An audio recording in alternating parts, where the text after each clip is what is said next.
അവരെ അങ്ങ് തകർത്തെറിഞ്ഞു. അതോടൊപ്പം വഅൻജൈനല്ലദീന ആമനൂ വകാനൂ യത്തഖൂൻ.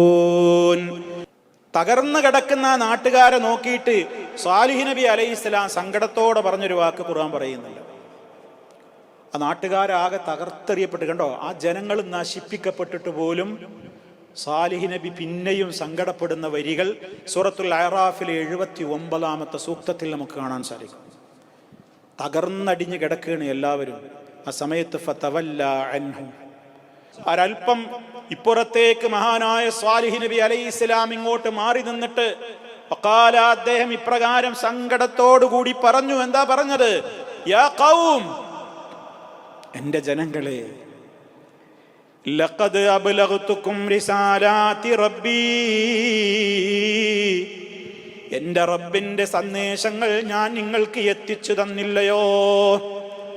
ലഖദ് അബ്ലഗ്തുകും റിസാലത റബ്ബി, എന്റെ റബ്ബിന്റെ സന്ദേശം തീർച്ചയായും ഞാൻ നിങ്ങൾക്ക് എത്തിച്ചു തന്നതാണ്.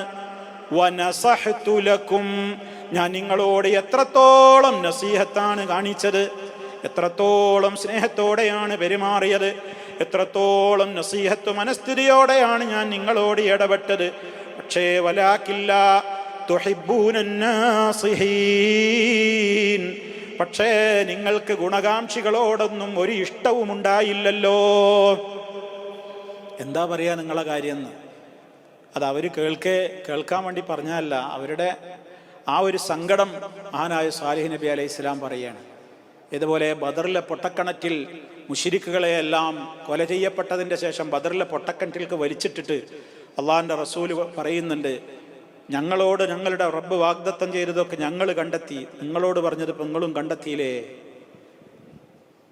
അത് അവരെ സംബന്ധിച്ചിടത്തോളം അവിടെ ആ ജനങ്ങൾക്ക് അള്ളാഹിൻ്റെ റസൂൽ ആ പറയുന്നത് കേൾക്കാൻ വേണ്ടി കുറച്ചു സമയത്തേക്കൊരു കേൾവി ശക്തി അള്ളാഹു അവർക്ക് കൊടുത്തു എന്നാണ് ചില വ്യാഖ്യാതാക്കളൊക്കെ ഇമാം ബുഖാരിയിലൊക്കെ നമുക്ക് കാണാൻ സാധിക്കും. അഹ്യാഹുമുല്ലാഹ്, അള്ളാഹുവിൻ്റെ റസൂലിൻ്റെ സംസാരം കേൾക്കാൻ വേണ്ടി മാത്രം ആ സമയത്ത് ഖുറൈശി മുശ്രിക്കുകൾക്ക് പൊട്ടക്കിണറ്റിൽ കിടക്കുന്ന ശവങ്ങൾക്ക് അള്ളാഹു കേൾവി ശക്തി കൊടുത്തു.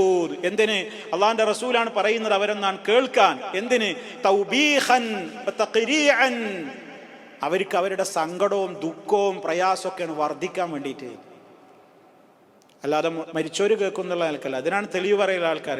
ബദറിലെ പൊട്ടക്കിണറ്റിൽ വലിച്ചിട്ട ശവശരീരങ്ങളോട് അള്ളാഹിന്റെ റസൂൽ സംസാരിച്ചില്ലേ, അപ്പൊ മരണപ്പെട്ടവർ കേൾക്കൂലേ? കേൾക്കൂല എന്നുള്ളതിനാണ് അത് തെളിവ്. കേൾക്കൂല എന്നുള്ളതിനാണ് അത് തെളിവ്. കാരണം ഇത് വിളിച്ചു പറയുമ്പോ ഉമർ റളിയല്ലാഹു അൻഹു അടക്കമുള്ള സഹാബിമാർ ചോദിക്കുന്നുണ്ട്, എന്താ റസൂലേ, നിങ്ങൾ മരിച്ചവരോടാണോ ഈ സംസാരിക്കുന്നത്? അപ്പൊ അതിന്റെ അർത്ഥം എന്താ? മരിച്ചവർ കേൾക്കുന്നാണ് അവരുടെ വിശ്വാസമെങ്കിൽ അങ്ങനെ ഒരു ചോദ്യത്തിന് പ്രസക്തിയുണ്ടോ? ഏയ്, മരണപ്പെട്ടവർ കേൾക്കും എന്നുള്ളതായിരുന്നു സഹാബിമാരുടെയൊക്കെ വിശ്വാസമെങ്കിൽ അള്ളാന്റെ റസൂൽ ഈ മരണപ്പെട്ട മൃതശരീരങ്ങളോട് വിളിച്ചുകൊണ്ട് സംസാരിച്ചപ്പോ ഉമർ റളിയല്ലാഹു അൻഹു അടക്കമുള്ള സഹാബിമാർ, എന്താ നബിയെ, നിങ്ങൾ മരിച്ചവരോടാണല്ലോ ഈ സംസാരിക്കുന്നത് എന്ന ചോദ്യത്തിന് പ്രസക്തി ഉണ്ടോ? പ്രസക്തി ഉണ്ടാവണമെന്നുണ്ടെങ്കിൽ എന്ത് വേണം? അവരുടെ വിശ്വാസം എന്താണ്? കേൾക്കൂല. അപ്പോഴാണ് പറയുന്നത്, അള്ളാന്റെ റസൂൽ പറയാണ്, ഇതാ ഇപ്പോൾ ഞാൻ പറയുന്നത് അവർ നിങ്ങളെക്കാൾ കേൾക്കും. അതിനെയാണ് വിശദീകരിച്ചത്. അവർക്ക് ആ കേൾക്കാൻ വേണ്ടിയിട്ടുള്ള അല്പസമയത്തേക്ക് അവർക്ക് കേൾവി ശക്തിയും ആ നിലക്കുള്ള പ്രത്യേകമായ ഒരു കഴിവും അള്ളാഹുവാട് കൊടുത്തു. ഇതൊക്കെ ബുഖാരിയിൽ നമുക്ക് കാണാൻ സാധിക്കും, ഈ പറയുന്ന വ്യാഖ്യാനമൊക്കെ. അതാണ് ആ വിഷയത്തിൽ ഇവിടെ സാലിഹ് നബി അലൈഹിസ്സലാത്തു വസ്സലാമും തൻ്റെ സങ്കടം വളരെയേറെ ആ ജനങ്ങളോട് പറയുകയാണ്. എന്ത് പറഞ്ഞിട്ടെന്താണ്? തകർത്ത് നശിപ്പിക്കപ്പെട്ട പ്രദേശമാണ്.